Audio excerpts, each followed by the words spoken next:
She walked into the courtroom with a smile that didn't belong there. Head high, eyes locked on the judge, as if the world owed her something. Cameras flashed.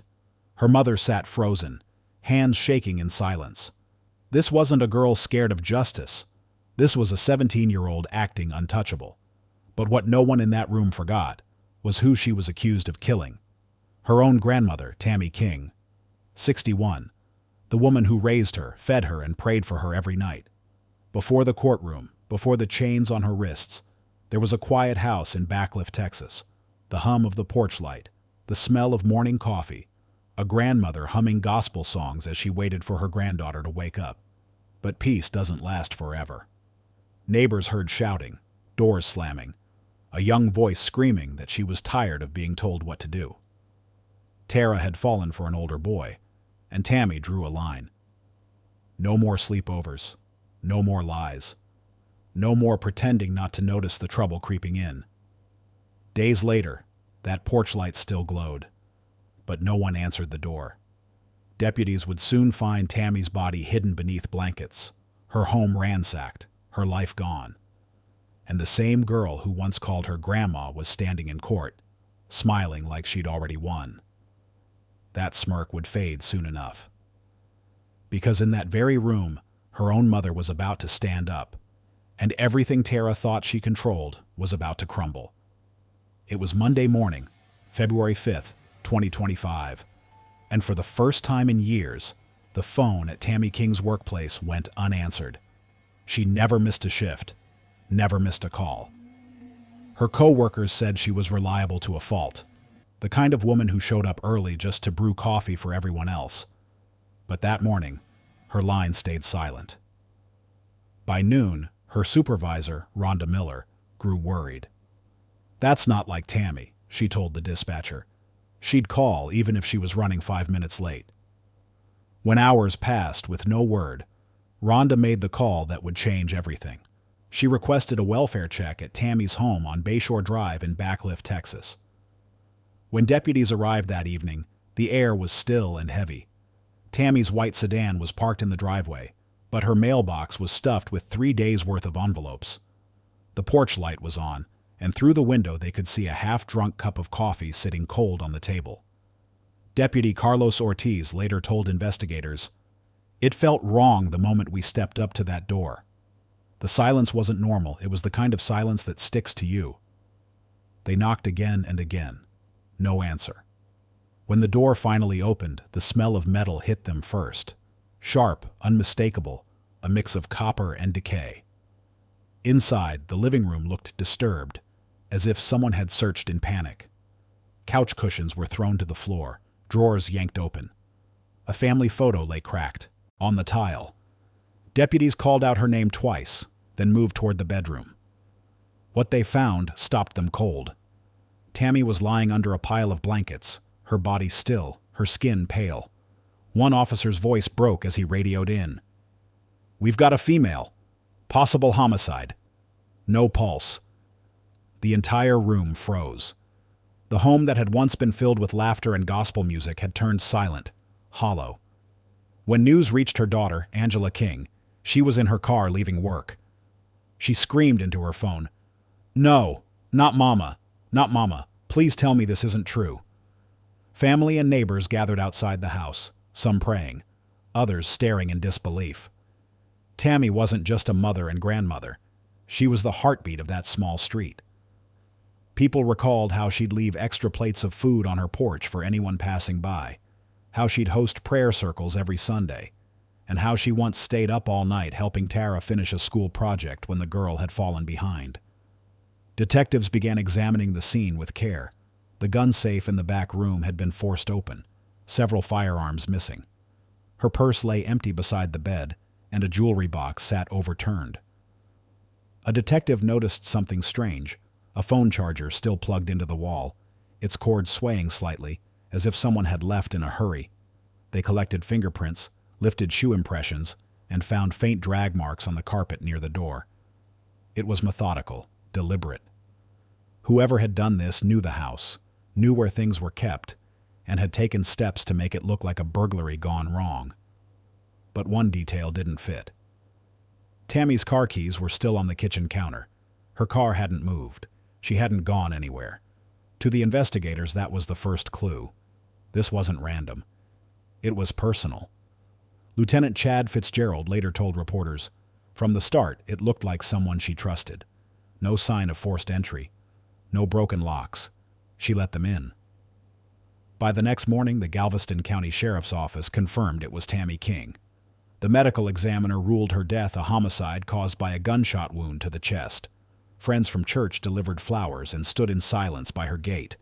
Inside, officers carefully packed her belongings for evidence, noting the missing guns, the ransacked rooms, and an empty spot on the shelf where a family photo once stood, a photo that included her granddaughter Tara. In the following days, detectives began piecing together what could have happened. They learned that Tammy had recently argued with Tara about a boyfriend.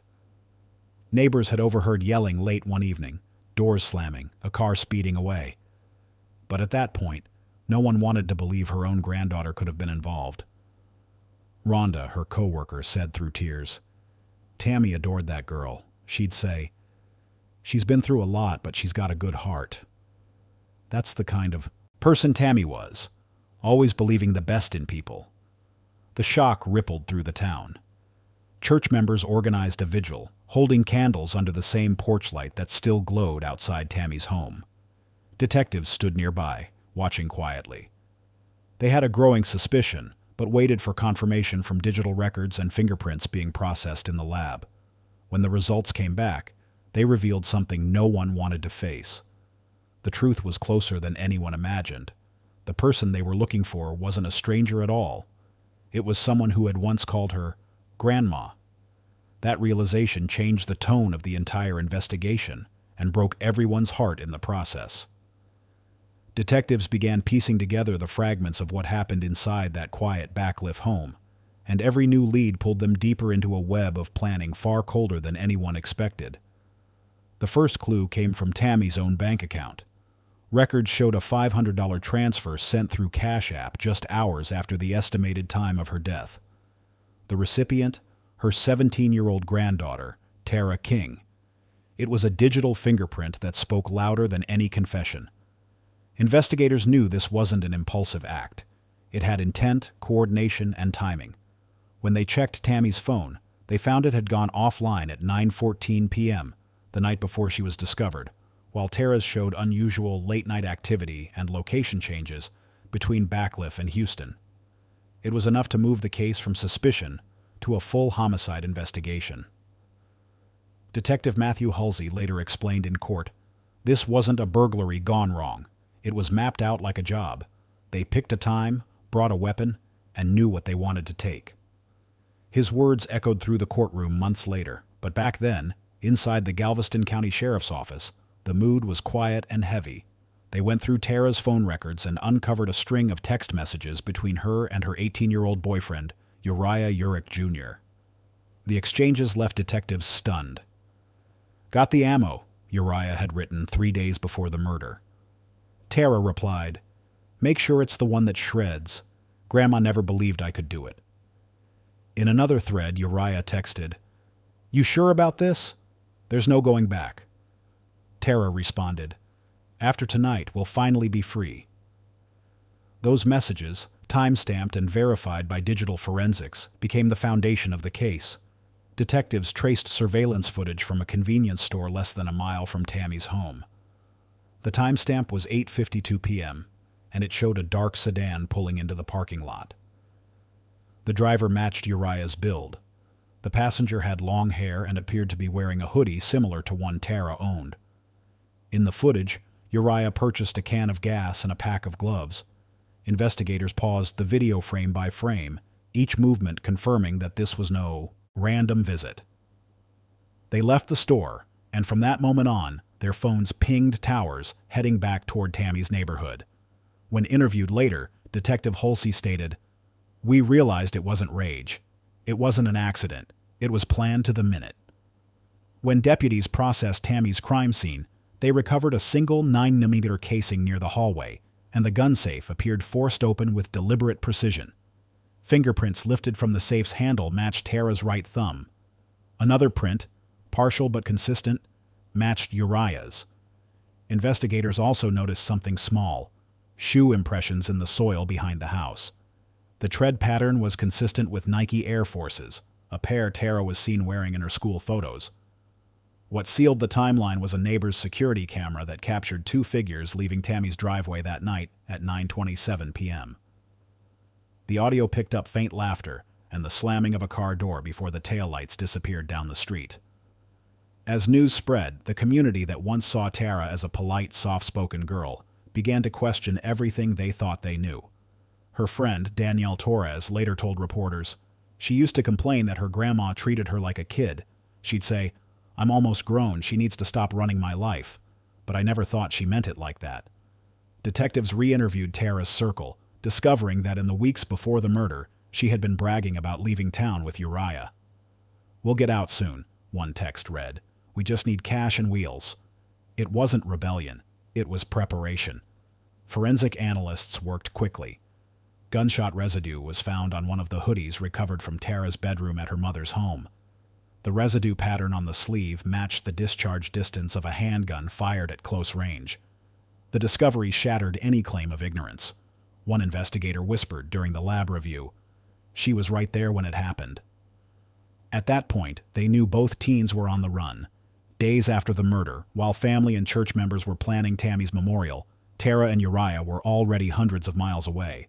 Their cell phones pinged in Corpus Christi, then later in Laredo near the Mexican border. They had cut and dyed their hair, switched clothes, and abandoned the car they left Backliff in. A local motel clerk recalled them paying cash and avoiding eye contact. When the clerk saw their faces on the evening news, she called authorities immediately. They looked nervous, like they were running from something, she told officers. Within hours, law enforcement from the Laredo Police Department, U.S. Marshals, and Galveston County deputies coordinated an arrest at a small gas station near Interstate 35. Officers surrounded the car quietly, weapons drawn. Tara was in the passenger seat, staring out the window when a deputy said, "Tara King, you're under arrest for the murder of Tammy King." She didn't speak. She just sighed and muttered, "I knew this was coming." Uriah, however, resisted. Officers reported him shouting, "She told me to do it. She said we'd be together forever." His outburst was captured on a police body cam and later became part of the prosecution's evidence. Back in Galveston County, their arrival drew a crowd outside the courthouse. The image of Tara in handcuffs, head down and wearing a gray sweatshirt, flooded every local station. Prosecutor Jack Rohde said during the press briefing, "This case is as tragic as it is disturbing. A family destroyed from within, and for what? A handful of cash and a fantasy of freedom." Inside the sheriff's office, detectives printed out every message, every photo, every digital breadcrumb they could recover. There was no remorse in the records, only pride and detachment. For those who knew Tammy, the hardest part wasn't the evidence. It was accepting the truth. The woman who had given everything to raise her granddaughter had been betrayed by the one person she loved the most. Deputy Ortiz summed it up quietly. You never expect the killer to be the one sitting at your own dinner table. As the investigation came to an end, the timeline was complete. From the first text message to the final Cash App transfer, it was all there. Every plan, every lie, every step that led to a grandmother's death. But even with 2 arrests, something about the case left the town uneasy. It wasn't just the loss of Tammy King. It was the realization that 2 young lives had crossed a line they could never come back from. And as the handcuffs clicked shut in that Laredo parking lot, one thought hung heavy in every investigator's mind. They thought they had outrun the truth, but Texas doesn't forget its dead. When they brought Tara King back to Galveston County on February 9th, 2025, the booking cameras captured a moment that chilled even seasoned officers. She walked through the station doors with her head tilted slightly back, hands cuffed in front of her, a faint smile still on her face. When deputies asked her to face forward for the mugshot, she smirked, rolled her eyes, and muttered, "You got what you wanted, right?" The deputy on duty, Officer Jessica Rowe, later said, "It was the lack of fear that got to me. She acted like it was an inconvenience, not a murder case." Uriah stood beside her, eyes darting nervously. But Tara was calm, whispering something to him under her breath before officers separated them. Investigators later confirmed she said, "Don't talk. They can't prove anything." As her case moved into the courts, her demeanor became the talk of the town. In her first preliminary hearing, Tara appeared in a light gray jumpsuit, hair tied back neatly, and her expression carried no remorse. When the prosecutor read out the charges of capital murder, she laughed quietly to herself. The courtroom was silent. Judge Lonnie Cox paused mid-sentence to warn her, "Miss King, this is not a time for amusement." But Tara didn't look up. Instead, she turned to her attorney and whispered, "They act like they've never seen a teenager in court." Reporters in the gallery scribbled notes as the judge reset the hearing. Her public defender, James Wooten, later told local media, "She's young. She doesn't grasp the severity of her actions. There's a psychological immaturity here we can't ignore." That defense, however, fell apart once investigators introduced new digital evidence gathered after her arrest. In the holding facility, Tara had borrowed a phone from another inmate to message a friend through an app account traced back to her. One of those messages read, "We'll be famous. They'll make movies about us." Another followed, "They always blame the guy, but he did what I told him to." Detectives confirmed the texts originated from her jail access point. The arrogance that once played as immaturity began to look like pride. During a press conference, Galveston County Sheriff Henry Trechesset stated plainly, "We're not dealing with someone who doesn't understand. We're dealing with someone who knew what she was doing every step of the way." While Tara mocked the process, Uriah's resolve was cracking. During a late-night interrogation, after 8 hours of questioning, he finally broke his silence. In fragments of confession later quoted in court, he said, "She wanted it done. She said we'd be together forever. She said if I really loved her, I'd do it." He told detectives Tara had planned every detail, the time, the weapon, and even the escape route. "She picked the night," he said, staring at the floor. "She said her grandma wouldn't fight back." Investigators documented every word, comparing his statement to the messages on their phones. They matched perfectly. For prosecutors, it erased any question of who orchestrated the crime. In the next hearing, Tara's mother, Angela King, sat on the front row, tears sliding down her face. It had been weeks since she last saw her daughter. When Tara entered, shackled but still composed, she turned toward her mother with an expression halfway between confidence and detachment. Angela whispered, "That's not my baby anymore." The room fell silent when she said it. Even the court reporter looked up from her keyboard. Those words carried more weight than any evidence presented that day. It wasn't just a statement. It was a heartbreak spoken out loud. A mother watching her child disappear into a person she no longer recognized. The public followed every update. Court transcripts, leaked text exchanges, and videos of Tara smirking during the hearings spread across social media. Some called her a modern-day Bonnie without a Clyde. Others called her a lost child turned cold. But behind closed doors, even her defense team admitted she was difficult to reach. A source close to the case revealed, "She doesn't react. It's like nothing touches her. We talk about the victim, her grandmother, and she just shrugs." Prosecutors used that demeanor to their advantage. In closing arguments during one pretrial motion, Assistant District Attorney Taylor Reddick stated, "This isn't a story about teenage rebellion. It's about control, ego, and the absence of conscience." By late April, Tara's hearings had become a place of both grief and confrontation. When Judge Cox read out new evidence, Tara crossed her legs and smiled faintly, as if posing for a camera. But that illusion of control began to crumble the day her mother finally stood up. It was during a motion review hearing, and Angela had sat quietly through hours of testimony. Then, without warning, she rose from her seat, her voice trembling but strong enough to stop the judge mid-sentence. "Look at me, Tara," she said. The courtroom froze. Tara lifted her head slowly, her smirk fading. Angela's next words pierced the room. "You took away the woman who loved you the most. You took her from all of us. And for what? A boy who's already turned on you?" The sound of sobbing came from the back of the courtroom as deputies exchanged glances. Tara didn't respond. For the first time, she looked small, cornered, her confidence stripped away under her mother's gaze. Judge Cox nodded for deputies to escort Angela out as the session recessed, but the silence that followed lingered. That single confrontation shifted the tone of the entire trial. Reporters described the moment as the day Tara stopped smiling.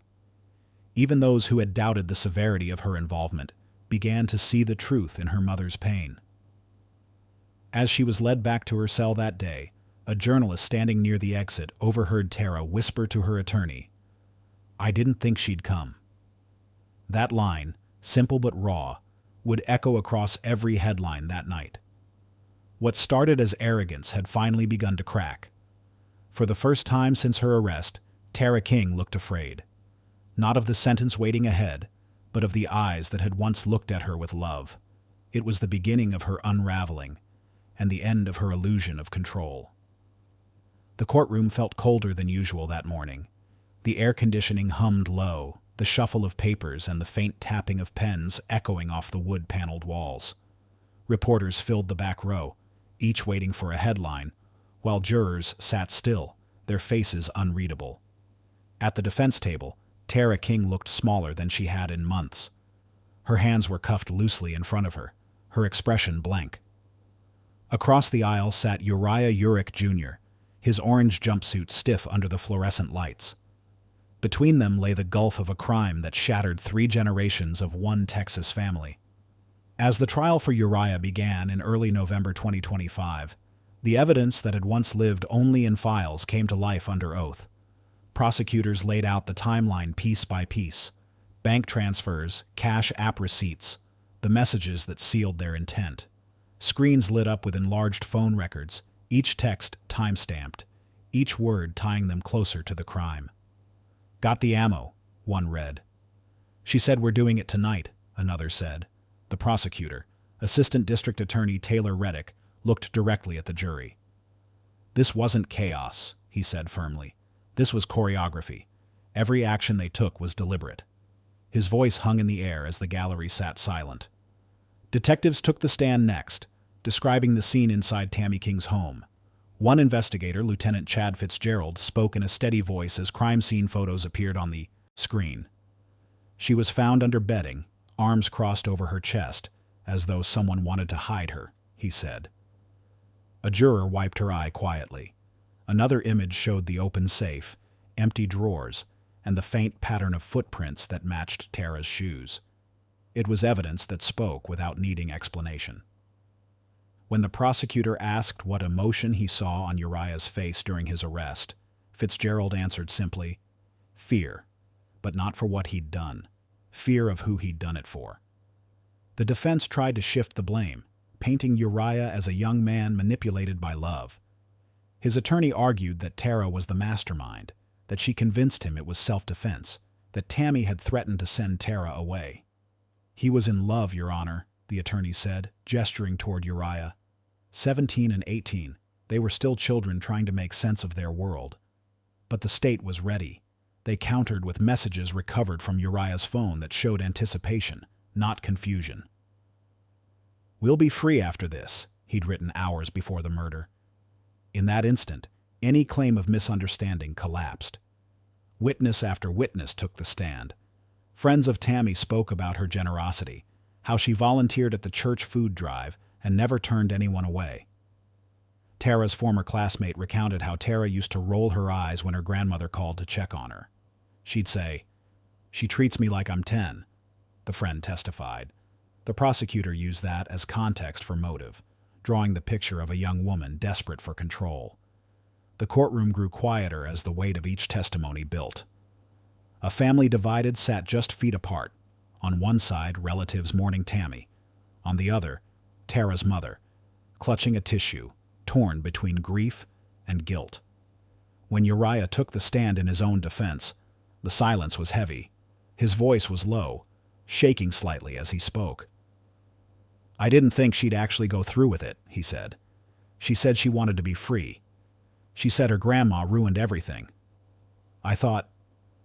I thought it was just talk. The prosecutor leaned forward. So why did you bring the gun? Uriah hesitated, then whispered, because she told me to. That answer ended any remaining doubt. The jury watched him closely, eyes fixed, as if trying to see any trace of remorse. But none came. 2 days later, after 6 hours of deliberation, the verdict was read aloud. The clerk's voice was clear.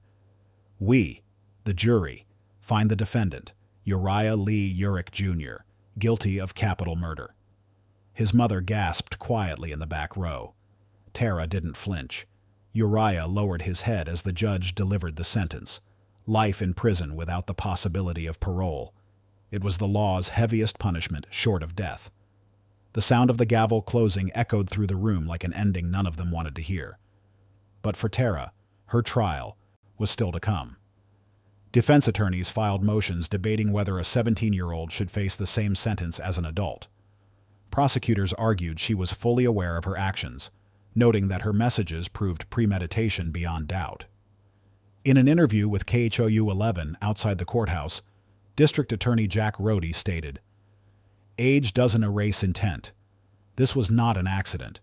It was a calculated act." Public opinion split sharply. Some demanded the same sentence as Uriah. Others pleaded for leniency, believing she could be rehabilitated. Inside the next hearing, the emotional peak came when Tara's mother, Angela, was called to testify. Her voice trembled as she took the stand, eyes fixed on her daughter. The courtroom held its breath. "Tara," she said softly, "you took away the woman who loved you the most. You took away my mother, my best friend. And now, you're gone too." The silence that followed was unbearable. Reporters later wrote that Tara blinked rapidly and looked away, her first visible sign of emotion since her arrest. Judge Cox thanked Angela for her courage, his tone solemn, before calling for a recess. As court adjourned that day, the human cost of what had happened became impossible to ignore.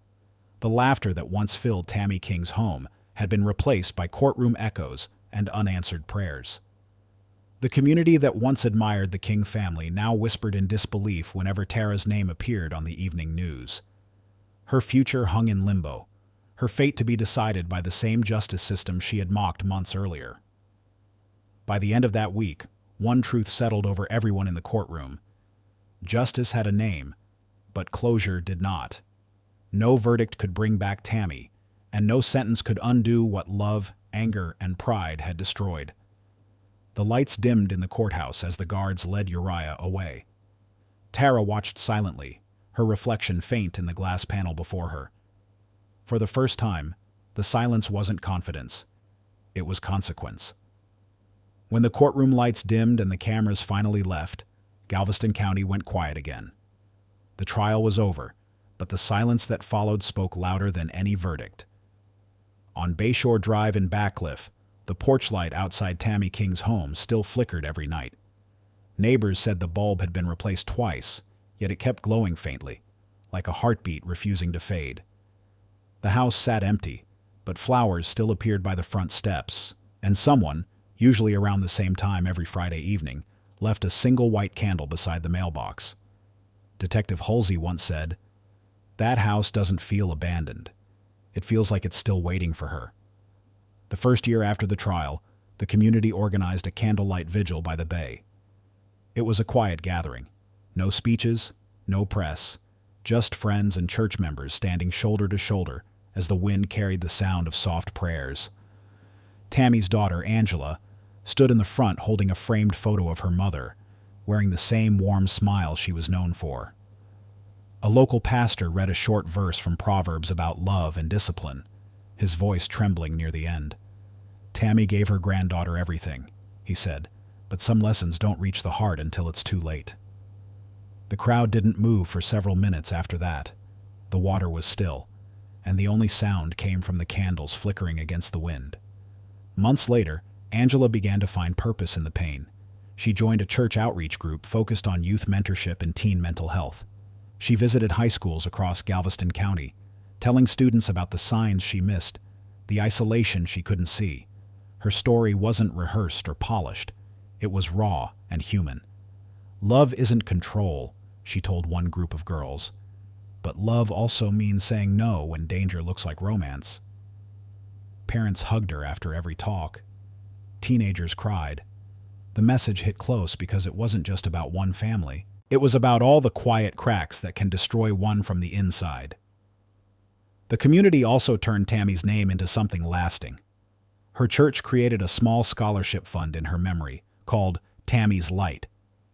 It supported young women in Backcliff pursuing nursing and caregiving, professions Tammy admired deeply. Each recipient received a handwritten letter from Angela, reminding them to carry compassion without losing yourself.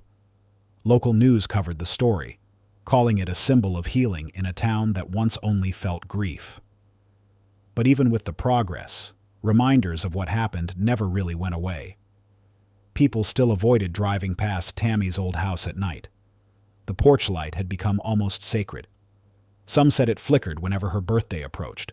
Others said it never went out completely, even during storms.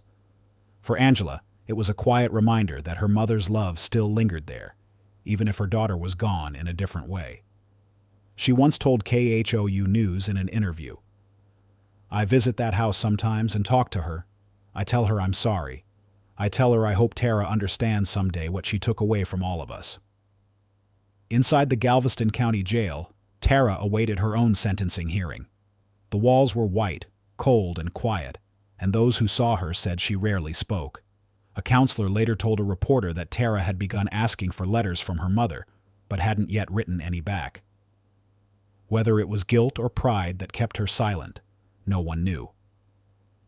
Uriah, meanwhile, had been transferred to a state penitentiary to begin his life sentence.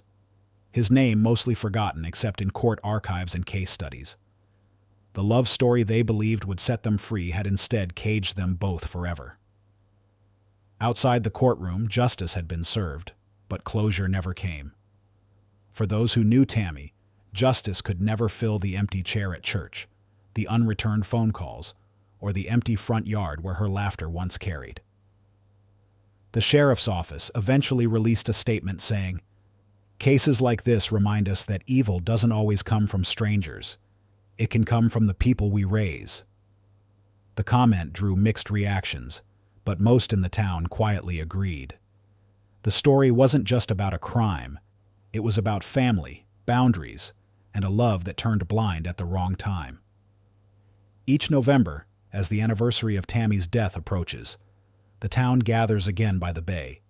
They stand under the same Texas sky, candles in hand, the water dark and calm. Angela speaks softly now when she stands at the front, her voice steady but her eyes heavy. "My mama's story isn't just about loss," she says. "It's about what happens when love forgets to protect itself. It's about teaching our kids that choices matter, even when they think no one is watching." The narrator softens, letting the air settle over the memory of it all. Some stories don't end when the gavel drops. They live on in every family photo never taken again, in every unanswered call, in every porch light that refuses to go out. Tammy King's story isn't about evil. It's about love that tried and failed to save someone. If her story stayed with you, share her name. Because silence lets nothing change. She once believed she could rewrite her story, that by breaking away from her grandmother's rules, she was claiming freedom. At 17, she thought love was enough to erase consequences, that a plan whispered in the dark could make her untouchable. But freedom came at the price of a life she could never give back. In the end, all that remained was the echo of her choices, a quiet house, a grieving mother, and a community that would never be the same again. Today, the porch light at Tammy King's house still glows against the Texas wind, flickering through the night as if waiting for her return. Neighbors say it's just faulty wiring, but for those who remember her, it's more than that. It's a reminder that love can't be buried under arrogance, that even when justice closes its doors, the memory of what was lost continues to shine. Some lights stay on not because someone forgot to turn them off, but because the heart that once kept them burning still matters. Justice had its moment, but the lesson lingers. Every choice has a shadow, and every shadow tells a story that time will never erase. If this story moved you, don't let it fade into silence. Share Tammy King's name, her story, and the warning hidden inside it. Somewhere out there, another family is missing the signs. Another teenager believes control is love, and another grandmother is giving everything to save someone who's already slipping away. Your voice, your comment, your share. It matters more than you think. If you believe stories like this deserve to be heard, subscribe, turn on notifications, and stay with us as we continue uncovering the truths that remind us why empathy and awareness still matter. Because when we speak up, we don't just tell stories, we keep their light alive.